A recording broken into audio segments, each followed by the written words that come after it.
நடிகர் தனுஷுக்கு எதிராக கிளவராக பிளான் பண்ணியிருக்காங்க அப்படின்னு தயாரிப்பாளர் திருமணத்தில் ரொம்பவே ரியல் லீனாமரியாகவே மாறியிருக்காங்க லேடி சூப்பர் ஸ்டார் அப்படின்ற மாதிரி சொல்லியிருக்கிறாங்க. அது என்னென்ன வீடியோக்குள்ள போய் பார்த்து தெரிஞ்சுக்கலாம். சோஷியல் மீடியாவில் பெரிய பேசக்கூடிய ஒரு விஷயமாக மாறி இருக்கக்கூடியது தயாரிப்பாளர் ஆகாஷ் பாஸ்கரன் திருமண விழாவில் நயன்தாராவும் தனுஷும் நேருக்கு நேர் சந்தித்துக்கிட்டது தான். அந்த புகைப்படம் பெரிய அளவில் வைரலாச்சு. இதற்கு பின்னணியில் நயன்தாராவின் மாஸ்டர் பிளானும் இருந்ததாக கோடம்பாக்கத்தில் ஒரு தகவல் வெளியாகிருக்கு. ஏற்கனவே நயன்தாராவுக்கும் தனுஷுக்கும் இடையே நானும் ரவுடிதான் படம் சம்பந்தமான பிரச்சனை போயிட்டு இருந்தது. இந்த திருமணத்துல இருவரும் சந்திச்சுக்கிட்டது அனைவருக்குமே ஒரு அதிர்ச்சி ஏற்படுத்தியது. இருவரும் பேசுவார்களா மாட்டார்களா, ஒருவருக்கு ஒருவர் பார்த்த பிறகு இருவரின் ரியாக்ஷன் எப்படி இருக்கும்னு ஒரு எதிர்பார்ப்பு இருந்துச்சு. ஆனா படையப்பா படத்தில் ரஜினிக்கு எதிராக நீலாம்பரி எப்படி கால் மேல் கால் போட்டு அமர்ந்திருந்தாரோ அப்படி ஒரு தோரணையில் தனுஷுக்கு அருகில் போடப்பட்ட ஒரு சோஃபாவில் கால் மேல் கால் போட்டு கெத்தாக அமர்ந்திருக்கிறாங்க நயன்தாரா. ஆனால் அப்படி அவருக்கு பக்கத்தில் சோஃபாவை போட சொன்னது நயன்தாரா தான் அப்படின்னு சொல்றாங்க. ஆகாஷ் பாஸ்கர் தனுஷ் மற்றும் நயன்தாரா விக்னேஷ் சிவன் இவர்களுக்கு மிகவும் நெருக்கமான நண்பர். அதனால் இருவரும் திருமணத்திற்கு வருவார்கள் அப்படின்னு எதிர்பார்த்திருந்தான். முதலில் தனுஷ் வந்து உட்கார்ந்திருக்க அவருக்கு எதிராக சோஃபா நயன்தாராவிற்கு போடப்பட்டதாம். ஆனால் நயன்தாரா சிவகார்த்திகேயன் ஆர்த்தி அமர்ந்திருப்பதை பார்த்ததும் அங்கு போய் அமர்ந்துகிட்டாராம். அதன் பிறகு அங்கிருந்தவர்களை அழைத்து தனுஷுக்கு அருகில் ஒரு சோஃபாவை போட சொல்லி வேண்டும் என்று அங்கு போய் அமர்ந்திருக்கிறாரு நயன்தாரா.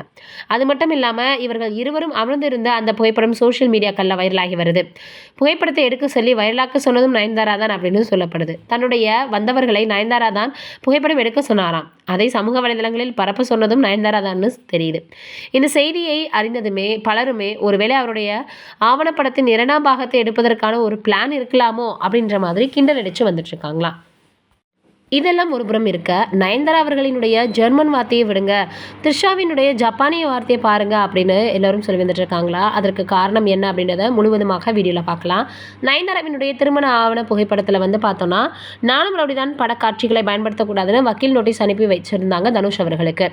அதை பார்த்த நயன்தாராவோ தனுஷுக்கு ரொம்ப சின்ன மனசு, மாஸ்க் போட்டு நடிப்பவர்னு அவரை விளாசி 3 பக்க அறிக்கையை சமூக வலைதளங்களில் வெளியிட்டாங்க. நானும் ரவுடிதான் படத்தை தயாரித்த தனுஷின் தயாரிப்பாளர் நிறுவனத்தின் பெயரான உண்டர்பார் என்பது ஜெர்மன் வார்த்தையாகும். அதுக்கு அற்புதம் என்கிற அர்த்தம் கொண்ட அந்த உண்டர்பாரை தன் நிறுவன பெயராக வைத்தார் தனுஷ். இந்நிலையில் தனுஷுக்கு புது ஜெர்மன் வார்த்தை கற்றுக் கொடுத்திருக்கிறார் நயன்தாரா.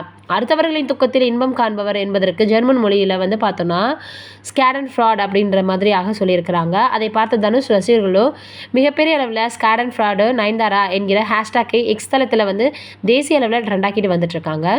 அதோட அந்த பஞ்சாயத்தால் ஏற்பட்ட பரபரப்பு அடங்கும் முன்பு நம்ம த்ரிஷா ஒரு புது வார்த்தையை கற்றுக் கொடுத்துருக்காங்க. படங்களில் பட பிஸியாக இருக்கக்கூடிய த்ரிஷா 30 ஆண்டுகள் கழித்து ஜப்பானுக்கு போயிருக்காங்க. அங்கே எடுக்கப்பட்ட புகைப்படங்களை வந்து பார்த்தோன்னா வெளியிட்டு ஜப்பான் மீதான தன்னுடைய பாசத்தை வெளிப்படுத்தியிருக்காங்க. ஜப்பானிய மொழி வார்த்தை ஒன்றை நமக்கு கற்றுக் கொடுத்துருக்குறாங்க. அந்த வார்த்தை என்ன அப்படின்னா குச்சிஸ் ஆஃப் விசி, என்னன்னா பசிக்கா விட்டாலும் வாய் சும்மா இருக்கேன்னு சாப்பிடுவது தான் என்பது அந்த வார்த்தைன்னு அர்த்தமா.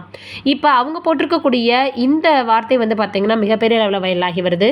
அவர் ஏதோ சும்மா ஜப்பான் போன குஷியில் இப்படி குச்சிச ஃபிசி என்ற வார்த்தையை இன்ஸ்டாவில் தட்டி விட்டுருக்காங்க. அதை பார்த்த சினிமா ரசிகர்களும் தலைவி தன் நண்பன்டா தனுஷுக்காக நயன்தாராவுக்கு தான் இந்த ஜப்பானிய வார்த்தையை கற்றுக் கொடுத்துருக்குறாங்க அப்படின்னு சொல்லியிருக்கிறாங்களா.